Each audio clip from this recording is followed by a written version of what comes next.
Hi everyone! Welcome back to my mother's YouTube channel. So for today's video, magluluto po tayo ng beef steak.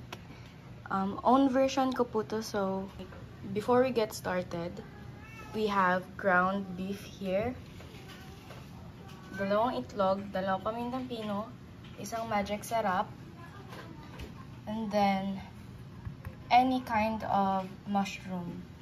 Tapos, dito naman po nakalagay yung sibuyas and bawang natin. And then, beef cube. At saka, harina. So, let's start. So, maglalagay na po tayo ng harina dito sa ground beef natin. Kaya ko po ito ginagawa is para mas dumami yung pwede nating malutong patty. So, okay na po yan.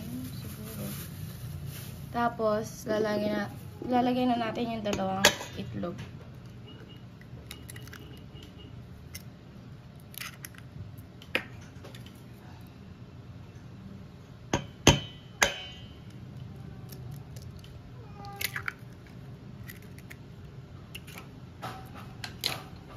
Tapos, imimix na natin siya.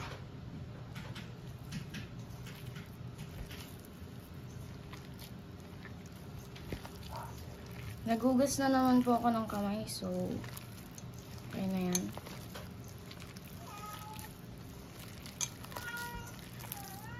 Kulang pa siya ng harina.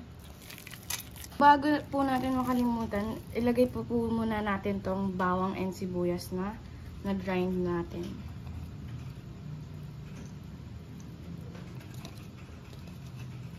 Para mas malasa.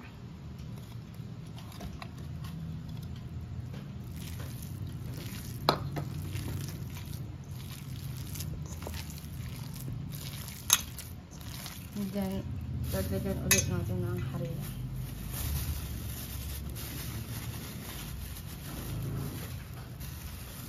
Okay. Dapat po yung maging consistency niya is medyo dry. Hindi po yung liquidy. Hindi masyadong maliquid. Parang yung mabibilog mo siya na parang meatball. Ganun.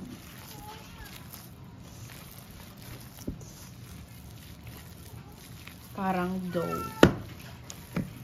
Ito okay na to. Tapos, ang next po natin ilalagay ngayon, dumikit na talaga siya sa kamay ko. Paminta and then pampalasa. Lagay na po natin yung paminta. Pino po to. And then, konting pampalasa lang.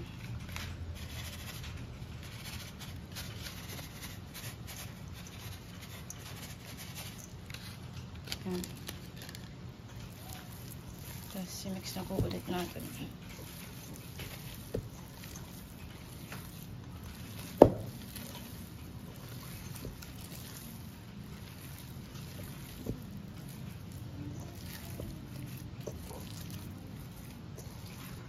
So guys, nagugas po ulit ako ng kamay. Lagyan lang natin ng konting oil yung kamay ko para hindi siya sobrang dumikit.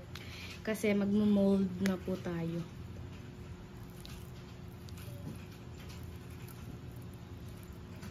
Siguro guys, medyo kapalan natin ng kaunti.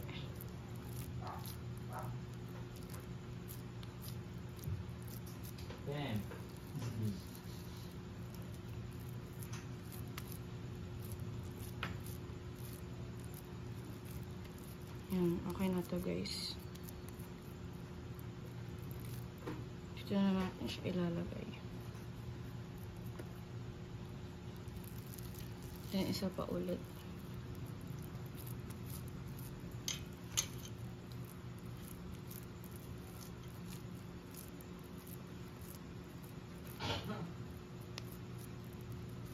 Yan.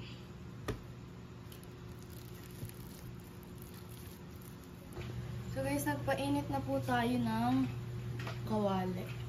Lalagay na po natin itong nagawa natin.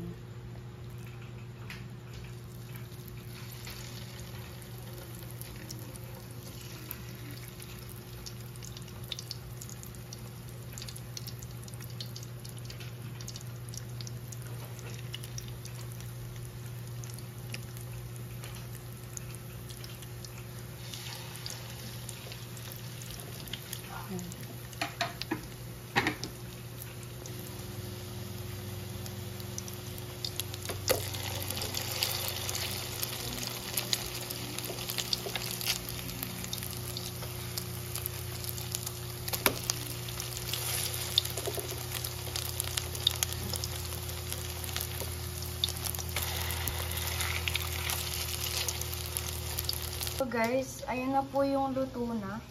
Ayan po yung itsura niya.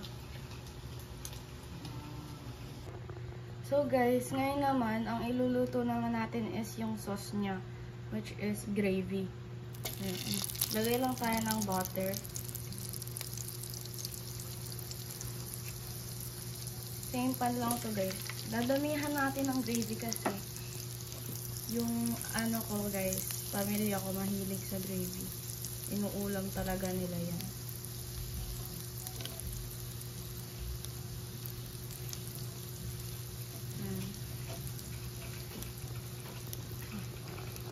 Lagyan natin siya ng konting tubig.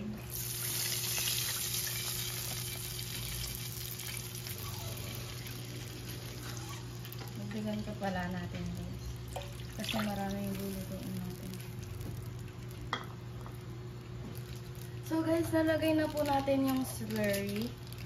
Next naman po natin ilalagay is beef cubes.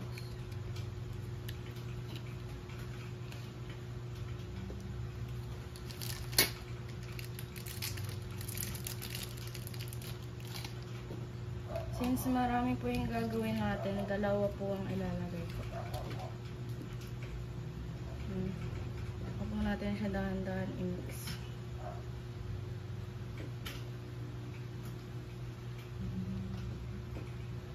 So, pagkalagay po natin ng beef cubes, tapos medyo mainit-init na siya, medyo natunaw na yung beef cube. Lalagyan po natin siya ng kaunting toyo, pampakulay lang.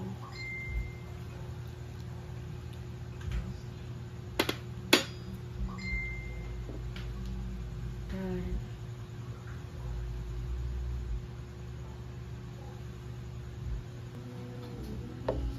So guys, nakalimutan ko po palang ipakita. Hindi po pala na-videoan yung pag-saute namin ng mushroom. So nalagay na po namin siya.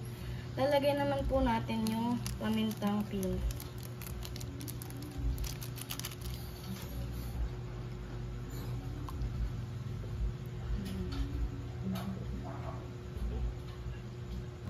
So guys, tapos na po yung mushroom natin. Yung gravy natin, ilalagay na po natin siya ngayon dito sa patty natin.